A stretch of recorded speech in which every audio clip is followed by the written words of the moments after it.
Assalamualaikum warahmatullahi wabarakatuh. Perkenalkan, nama saya Miko Junior Putra Pratama dari kelas D4C.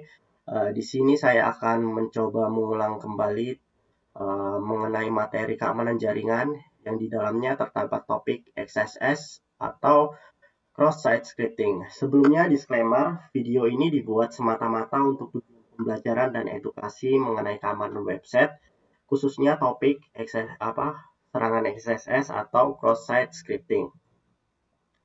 Nah, langsung saja kita mulai. Nah, apa sih itu XSS? XSS merupakan serangan cyber yang mengeksploitasi celah pada website dengan cara menyisipkan kode berbahaya atau payload ke dalam halaman web sehingga kode tersebut dijalankan di browser korban.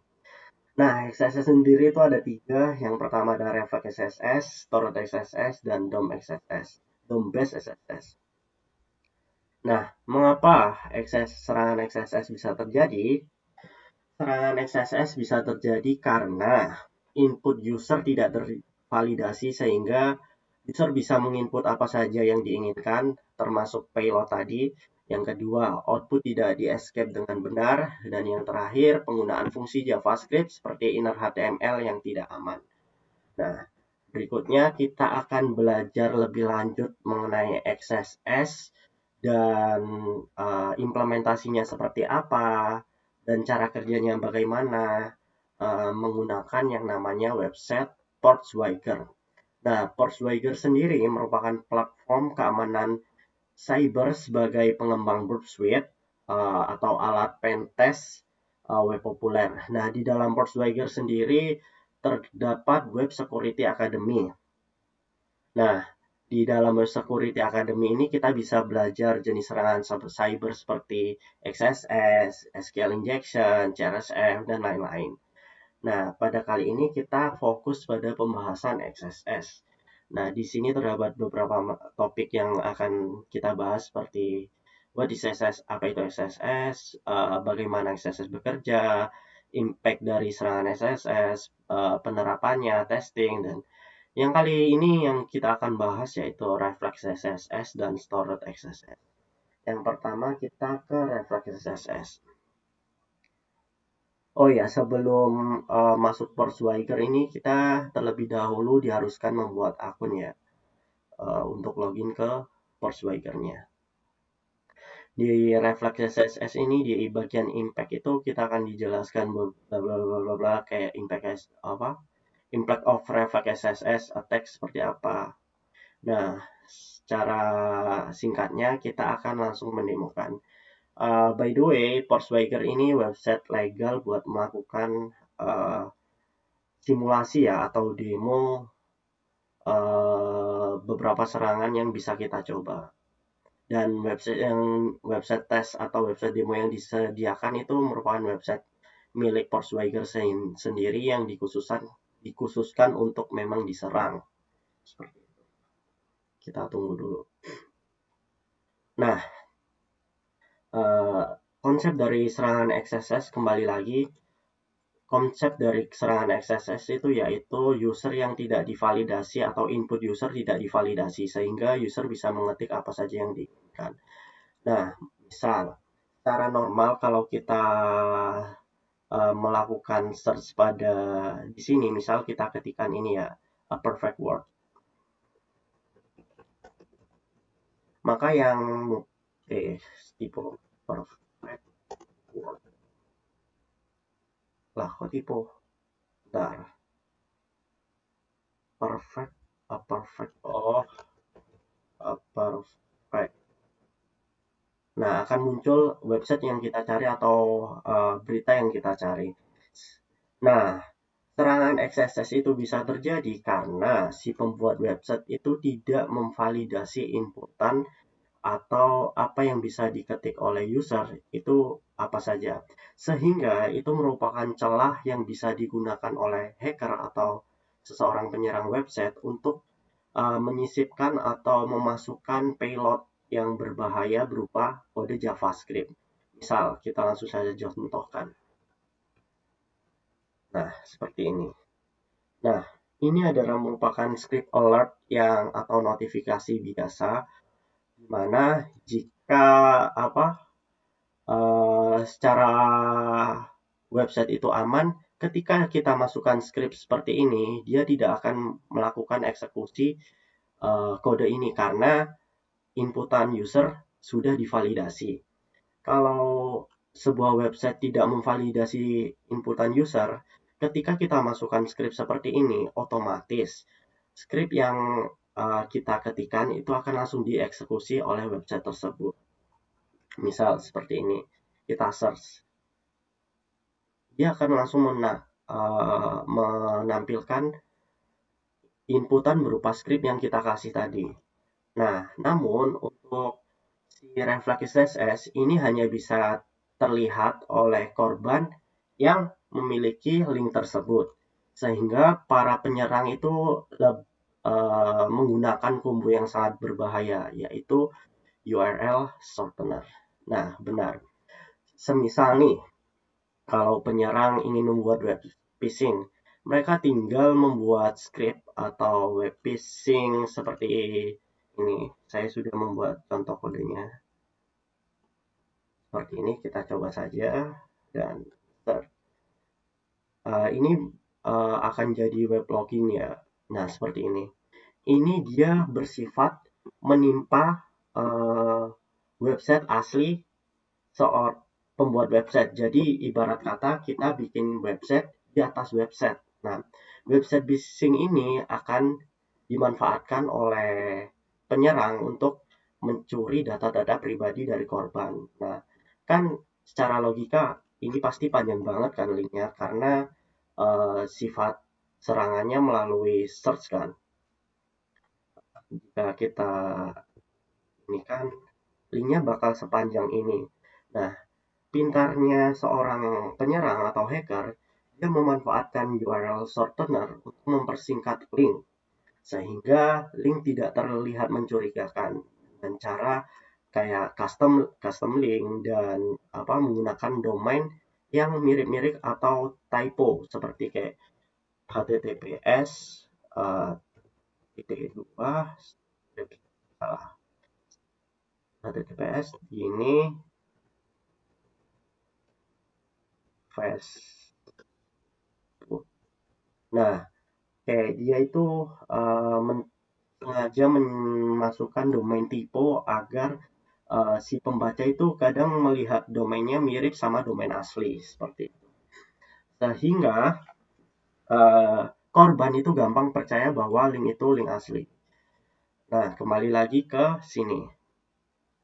Jadi konsep kerja refleks XSS ini penyerang menyisipkan atau memasukkan payload yang berbahaya atau script yang berbahaya ke dalam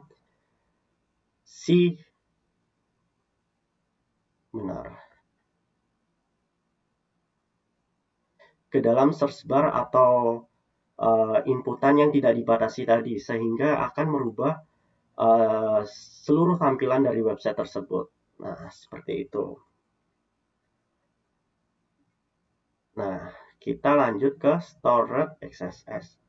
Oh ya, karena refleks XSS itu hanya bisa terjadi ketika si penyerang itu mengirimkan link kepada korban, sehingga minusnya refleks XSS itu hanya bisa dilihat oleh pemilik link tersebut. Lanjut ke store XSS. Nah, sedangkan store XSS ini yang paling bahaya. Karena apa?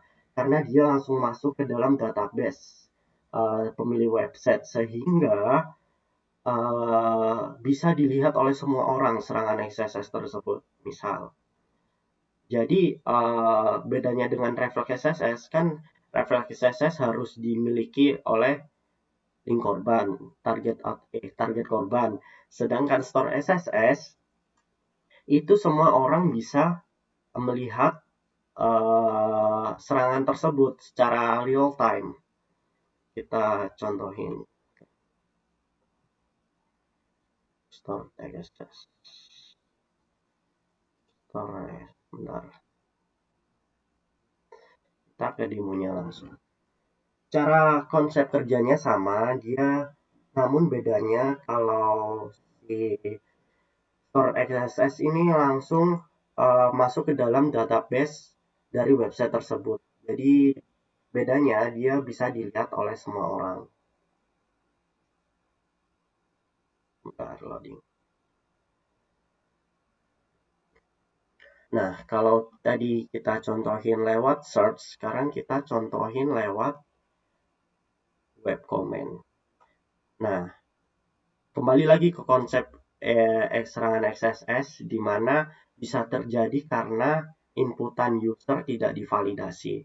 Nah, sama kayak seperti refleksi XSS tadi, di sini inputan user tidak dibatasi. Secara normal, kalau inputan user dibatasi, kita akan comment source code atau payload seperti ini itu akan tidak berjalan karena inputan user sudah dibatasi.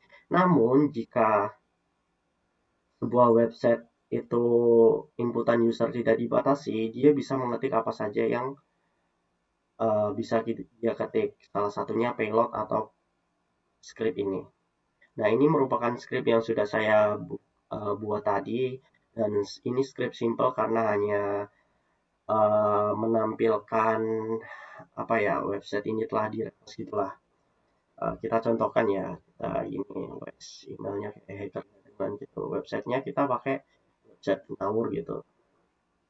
Nah, ketika gimana cara kerjanya si apa store XSS ini sama seperti reflect XSS. Ketika kita post comment,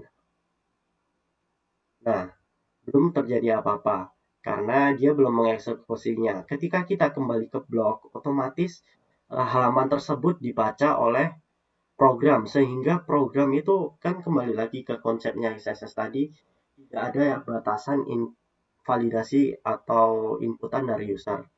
Nah, ketika halaman tadi di eksekusi oleh program, program akan membaca uh, pilot yang telah kita berikan ini sebagai kode juga, dan boom, seperti ini. Dan ini ketika diklik oleh orang lain, website itu diklik oleh orang lain, hal yang sama akan terjadi. Dan semua orang yang membuka website itu seketika akan mengalami tampilan yang berubah seperti ini. Seperti itu. Nah, sangat berbahaya bukan untuk XSS ini, apalagi yang tadi dikombokan dengan URL shortener. Sangat-sangat mengerikan pastinya. Nah, seperti itu cara kerja XSS. Nah, terus ini typo ya. Nah, bagaimana caranya mengatasi serangan XSS? Nah, cara mengatasi serangan XSS sendiri itu yaitu melakukan validasi input. Validasi input atau filter karakter yang berbahaya di filter tuh kayak penggunaan tanda petik, terus tanda kurung yang itu, terus yang kedua ada escape output, terus gunakan content security police atau CSP, aktifkan HTTP only dan secure pada cookie, dan yang lainnya. Dan serangan XSS itu apa namanya? Mengapa serangan XSS itu dilakukan? Yang pastinya ingin mengambil data korban ya, bisa melalui cara web phishing tadi. Nah, muncul pertanyaan, mengapa hacker tidak membuat web phishing-nya sendiri? Yang pertama, karena alasannya ya pasti udah jelas. Kalau dia membuat websitenya sendiri untuk phishing, pasti mudah dilacak melalui IP-nya dia. Yang kedua, dia tidak perlu repot-repot untuk hosting. Yang ketiga, kadang orang itu mudah percaya dengan domain-domain yang asli daripada domain-domain yang abal-abal gitu. Seperti itu.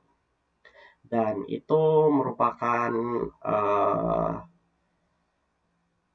demo secara singkat atau pengulangan materi secara singkat mengenai XSS cross-site scripting. Dan kembali lagi disclaimer, apa yang disampaikan di sini semata-mata untuk tujuan pembelajaran dan edukasi mengenai keamanan jaringan terutama pada topik SSS atau cross-site scripting. Segitu saja yang bisa saya sampaikan, kurang lebihnya mohon maaf. Wassalamualaikum warahmatullahi wabarakatuh.